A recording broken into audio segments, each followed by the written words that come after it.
Welcome to Fraser Mac Gaming. I'm Fraser Mac. I'm going to do something slightly different this week on the channel. You may have already watched my 5 eShop hidden gems from the first half of 2019. If you've not, there'll be a card in the top right of the screen. I'm going to follow that up now with a video all about my top 5 indie games overall from the first half of 2019. So these games, I'm essentially going to talk through the games I enjoy. They're going to be in an order of release rather than my favourites, because I will do an end of year roundup at some point and I don't want to, give anything away too early. But these are all 5 games I've really enjoyed on the Switch so far in the first half of 2019, and I'd love to share them with you, so stay tuned and let's get into the games. First up, it is of course Cuphead's Wargroove.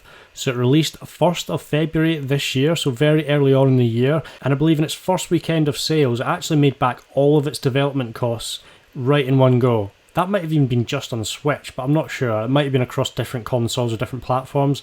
But Wargroove, I believe it even knocked Smash Bros. Ultimate off the top of the eShop chart, so that's some going for a small, or in relative terms, small indie game development company. So Chucklefish are becoming synonymous with quality on Switch, either as a dev or as a publisher. And Wargroove, it is a turn-based tactics game, and it is obviously a spiritual successor to Advance Wars. We've been clamouring for a game like that for years and years. I didn't actually play Advance Wars originally first time round, but I have actually got them now, and I'm sure I will play them at some point.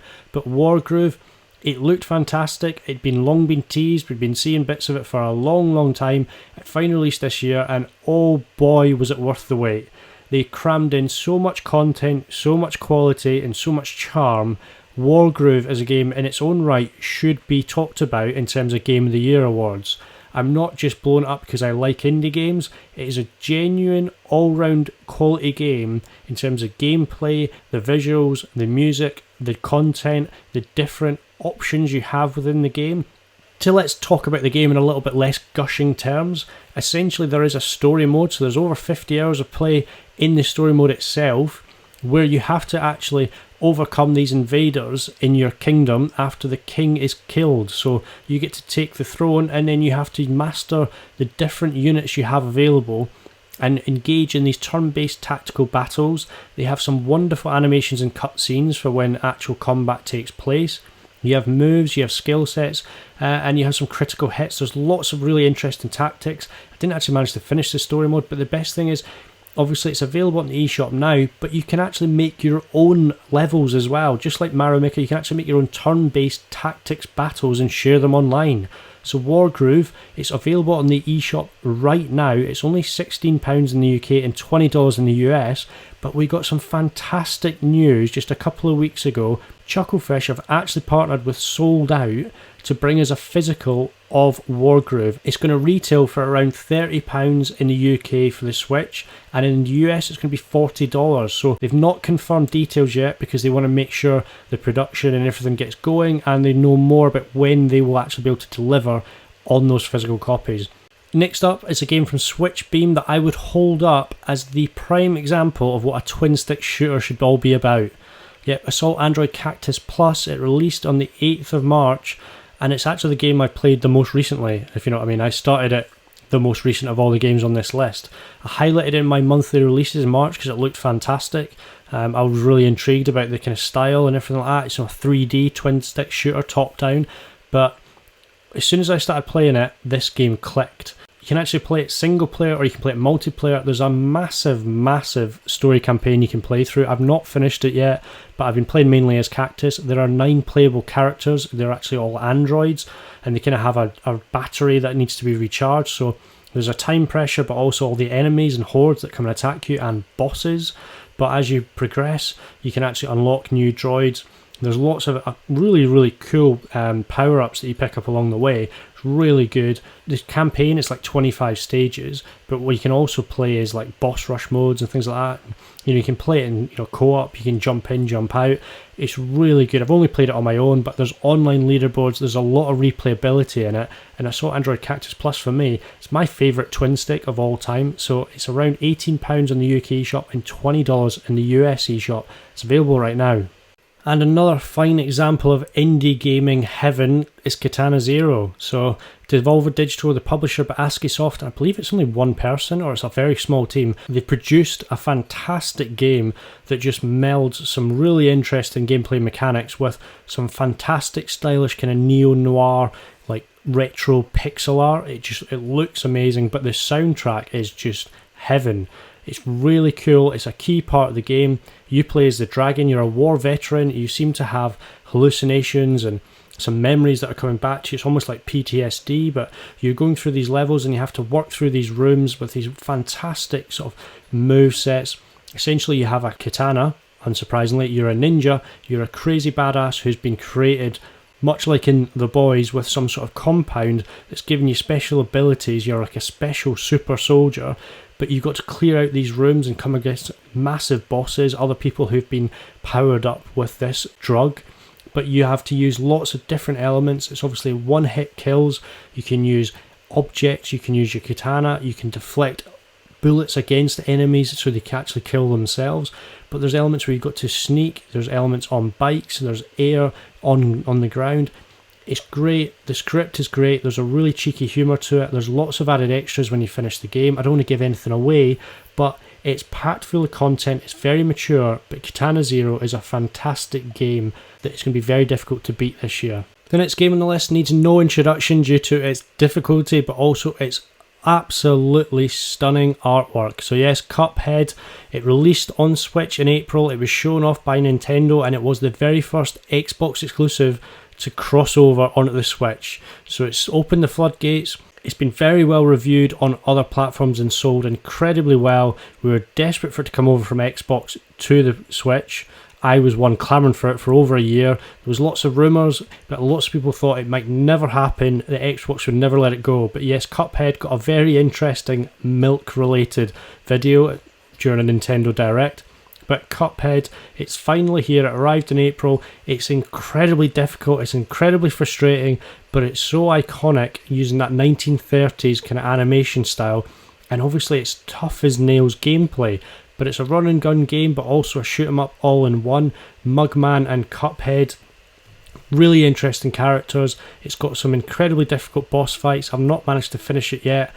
I do want to. Apparently under 10% of people who play it can actually finish it in a normal difficulty, and they have gatekeeped levels based on difficulty, which I really do not agree with. But Cuphead, I wouldn't say it's the most fun game on the list. It looks stunning. It's excruciating to play at times, but it is fantastic. You've got to admire the perseverance and the skill that's gone into creating the game, even if the level design is very frustrating at times.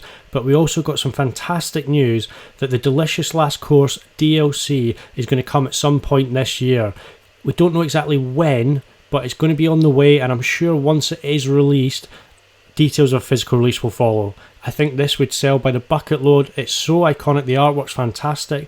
There's a huge demand for a physical release, and obviously memorabilia, etc. All lots of add-on items have gone mad. I think Fangamer sell all kinds of things. The artwork is amazing, so it just sells well, it transfers well. Everyone would love a physical copy and lots of nice goodies, but I'm looking forward to seeing what the Delicious Last Course has to offer, but I might not be able to actually finish the game and get to it. We're on the last game on the list, and it's definitely another good one, another hit for the Switch. It was SteamWorld Quest Hand of Gilgamesh.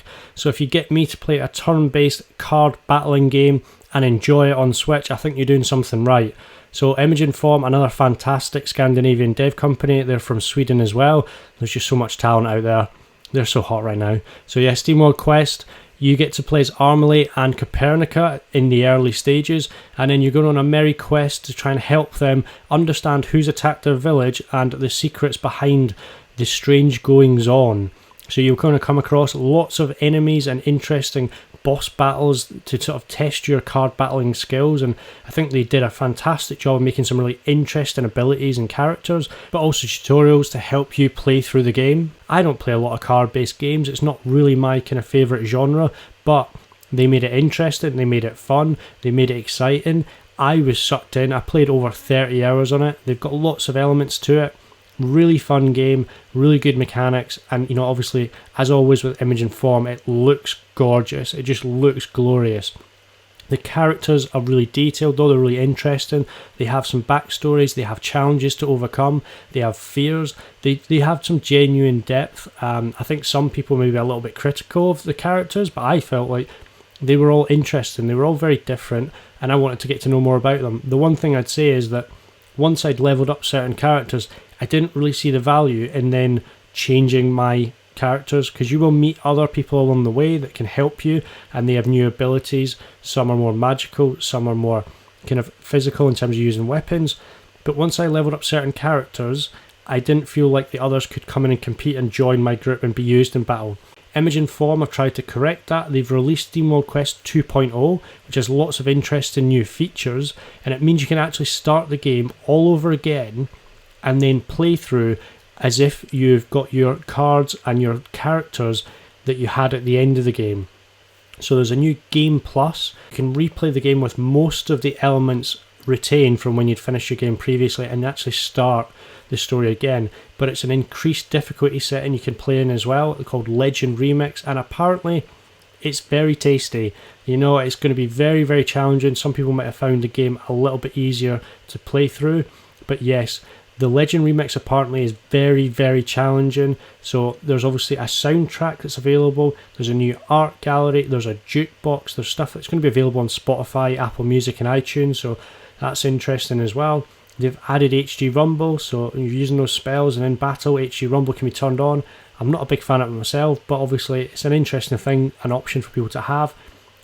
Essentially, the other element, there is a championship Grand Prix called the Midas Grand Prix. It's like a Coliseum tournament, but it's easier for you to access that. I obviously played quite a lot of that myself as well, but some people struggle to get there or play through it, so they've made that more accessible. But there's lots more items available, so the shop now has new content for you to find. So there is incentives to actually play through the game again. A lot of RPG fans obviously do like to replay the games and try different things and different approaches and different card setups. It came out a couple of weeks ago. It's available. There was a sale, but I believe it's finished now. So it's great that they're doing more content, and this is another game I'd love to see a physical release of. The artwork's fantastic. They've done physical copies of SteamWorld Dig games before. I'd like to see SteamWorld Heist get a physical as well, but yeah, Quest is another one I'd love to see, and I can't wait to see what they do next. And SteamWorld Quest Hand of Gilgamesh is very worthy of being on this list. It's a fantastic, fantastic card battling RPG. Those are my 5 favourite indie games from the first half of 2019. There's some real variety there, some interesting games, and I really enjoyed all of them. I put a lot of time into them, so I hope you found someone on the list you liked. Can you tell me what your favourites are? Is there anything I missed off the list that you would include? So obviously it is from the first half of the year, so going up to the end of July, but if there's anything out there you've really enjoyed, I'd love to hear what you've been playing, what you think are the best games on Switch in 2019. There might be something I've not played yet, so I'd love to hear more about what you've been playing and what you think. If there's anything you think will be challenging those games in the second half of 2019, or anything you saw in the Indie World presentation, then do let me know. I'd love to hear more about what you've been playing. Let me know what you think of the videos, if there's anything you'd like to see on the channel as well. I really do want it to be a community and fan-led. If this is your first time, please hit that subscribe button, turn on notifications, and I'll see you on the next video.